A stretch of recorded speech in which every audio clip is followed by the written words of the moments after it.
Oiê! Gente, tudo bem com vocês? Eu espero que sim.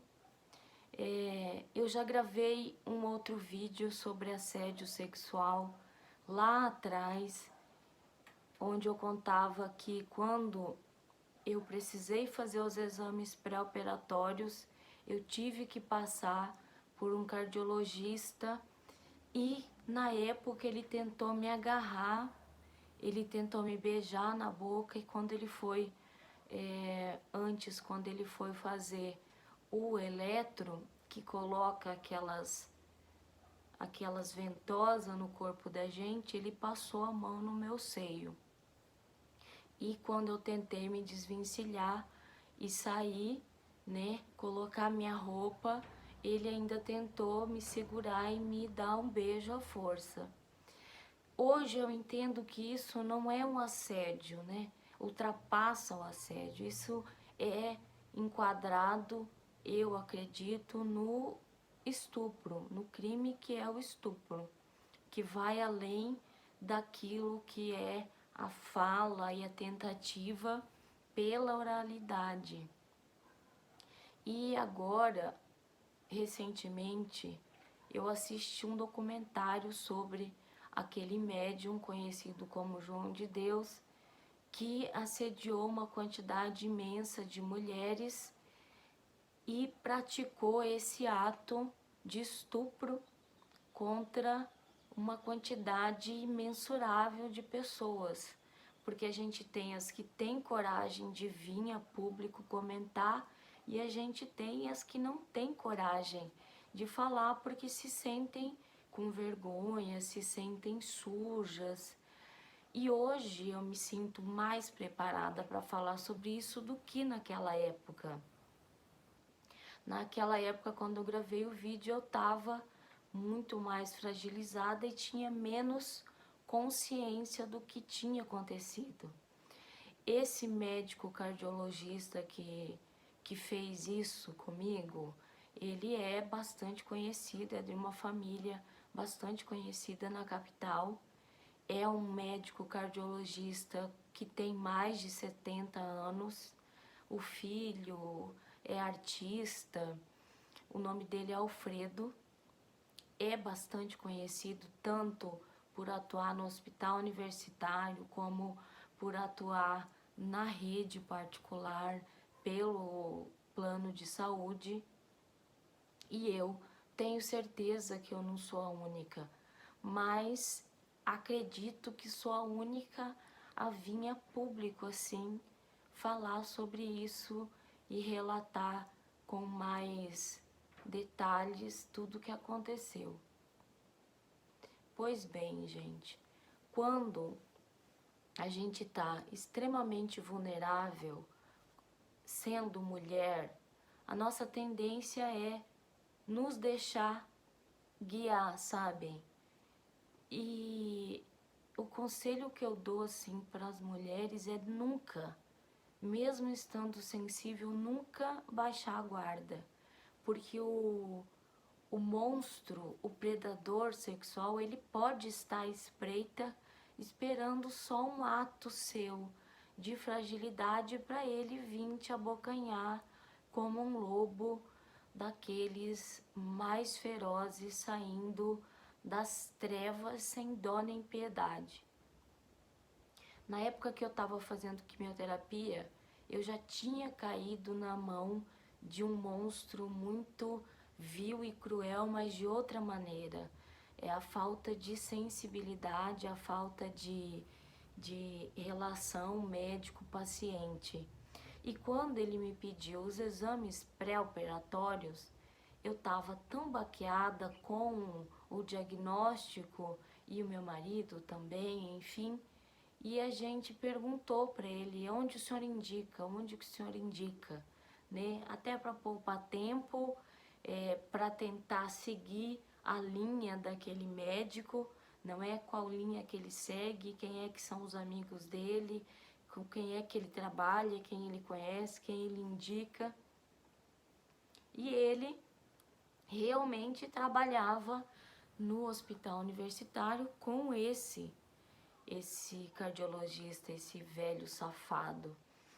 E aí ele prontamente indicou o doutor Alfredo e até pediu para a secretária dele marcar a consulta, que foi logo em seguida, na mesma semana. E o que aconteceu? Quando eu estava na sala de espera com meu marido, era só nós. A sala desse cardiologista é uma sala bastante fechada, assim, com uma porta com fechadura, tudo muito seguro. E aí na antessala tinha a secretária dele, e quando ele saiu, depois de uns 10 minutos que a gente estava esperando, ele me chamou. Ele chegou e falou assim, Zaira, e foi e falou, pode entrar. Meu marido até fez uma ameaça que ia entrar, mas ele estava me chamando, ele estava me conduzindo como se fosse só eu quem devia entrar naquela sala. E como que a gente vai esperar que um velho gagá daquele é um predador como esse lobo que eu disse para vocês, sem dó nem piedade, e eu recém-diagnosticada com câncer de mama, extremamente frágil, sabendo que eu tinha que operar minha mama, uma cirurgia que mexe com a sua feminilidade, que mexe com aquilo que às vezes, por exemplo, a mama é uma coisa que cresce na menina antes mesmo da menstruação. E aí é uma consciência da mulher, pelo menos na minha criação, que é para de andar sem blusa, você tem que começar a ficar aprisionada usando blusa. E eu, não sei se eu contei no outro vídeo, primeiro desse, eu sempre gostei de andar só de short, eu nunca gostei de usar camiseta, gente. É uma coisa assim, e eu tinha isso comigo até esse fato, até acontecer esse assédio sexual por parte desse cardiologista. Em casa, na minha casa, quando eu estava à vontade, eu sempre usava a parte de baixo da roupa, porque eu me sentia sufocada com a parte de cima. E até que o meu seio crescesse, eu andava assim, na chácara, eu morava no sítio, né? Então eu tinha essa liberdade. E é uma coisa que eu mantinha mesmo depois de adulta, quando eu estava na minha privacidade segura. Então, quando eu fui consultada por ele, ele pegou assim nota de pouca coisa e ele já começou a falar na antessala dele, porque a sala dele tinha 3 portas. A sala grandona, um banheiro e um local onde você fazia o eletro. E já nessa salona muito bonita, coisa muito chique, sabe, gente?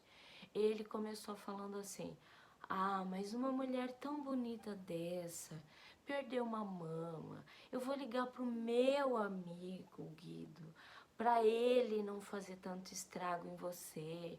E aí eu lembro que eu até chorei pensando nesse estrago. E ele veio, ah, mas eu até achei que era consolo, sabe, gente? É muita burrice, mas ao mesmo tempo é muita fragilidade e baixa de guarda da gente. Não é burrice, mas hoje eu penso como, né? Ao primeiro contato dele em tentar me me afagar, tentar me fazer acreditar que aquilo era um ato de pena, né? Hoje eu já logo tomaria uma posição diferente daquela, que é a que eu continuei chorando. E ele continuou falando essas coisas. Até que quando eu fui fazer o eletro, que eu precisei tirar a minha blusa no banheiro e ele mandou colocar um jalequinho. Quando eu deitei, que eu estava mais vulnerável ainda para fazer o eletro, então ele tirou o jaleco e antes de colocar qualquer daquelas coisinha com ventosa, ele já passou a mão no meu seio. E no meu susto, ele colocou uma ventosa. E aí eu pensei, é coisa da minha cabeça, é coisa da minha cabeça. Não, é coisa da minha cabeça. Mas quando ele foi colocar outra ventosa, ele tocou de novo o meu seio. E aí eu levantei, extremamente assustada, ele tentando me impedir de sair da salinha. Então ele veio tentar me dar um beijo. E aí eu coloquei minha roupa correndo, sabe, gente? Abri a porta da sala e saí, peguei meu marido assim, e ainda ele abriu a porta, depois que eu bati a porta, ele abriu a porta e falou, nos vemos. E aí eu saí agarrando meu marido, subi no carro e o meu marido perguntando o que era, ao mesmo tempo eu com medo de que ele tomasse uma atitude contra esse velho nojento e sujasse a gente, daí eu não ia conseguir fazer tratamento. E enfim, eu não queria que meu marido fizesse nada que nos comprometesse, sabe, gente, do tipo entrar, bater. Imagina, meu marido entrar, bater nele, onde que vai a minha palavra como paciente, onde que vai a palavra dele como um cardiologista extremamente bem relacionado, onde que vai a prisão do meu marido em agredir um idoso. Tudo isso passou pela minha cabeça. E aí, quando a gente estava saindo da cidade já, eu contei para o meu marido o que tinha acontecido, chorando aos prantos, e o meu marido tomou uma postura ali e falou, vamos buscar outra cardiologista, vamos buscar outra. E eu falei já aqui para vocês que o meu marido, ele é uma pessoa que foge de combate, sabe? Ele é, não, deixa. Mas na hora eu não tinha pensado nisso, sabe? Eu tinha só pensado que ele podia fazer alguma coisa. Então, ele falou, não, vamos buscar outra cardiologista, enfim. Nós fomos, chegamos em casa, no outro dia eu liguei pro oncologista, falei o que tinha acontecido e ele ficou extremamente desconfortável, desligou o telefone praticamente na minha cara. E depois eu relacionei o atendimento que ele me deu com o fato de eu ter sido quase abusada por esse cardiologista, e esse cardiologista é amigo dele. Então, até que ponto iria a vingança de uma pessoa assim? Eu já pensei em milhões de coisas, sabem? Já estabeleci milhões de relações. Quando eu penso no tratamento que eu recebi, quando eu penso nesse abuso que eu sofri, mas eu estava fragilizada, eu deveria ter trocado de oncologista, eu deveria ter procurado outras pessoas. Hoje eu vejo assim. E aí eu acabei procurando uma outra cardiologista, uma moça. Pensei comigo que eu nunca mais ia passar por nenhum outro médico homem e que assim eu evitaria sofrer esse tipo de abuso, mas penso que esses atos, eles estão além de jalecos, não é? Eles estão quando tem uma vítima frágil e aí surge esse lobo predador. E eu relaciono esse médico cardiologista com esse médium João de Deus, porque a semelhança deles é a mesma em tudo, sabem? Esse médium, ele se mostra frágil, com a voz suave, o olho claro, e aproveita da vítima frágil, não é, da mulher, para ele se colocar como um predador.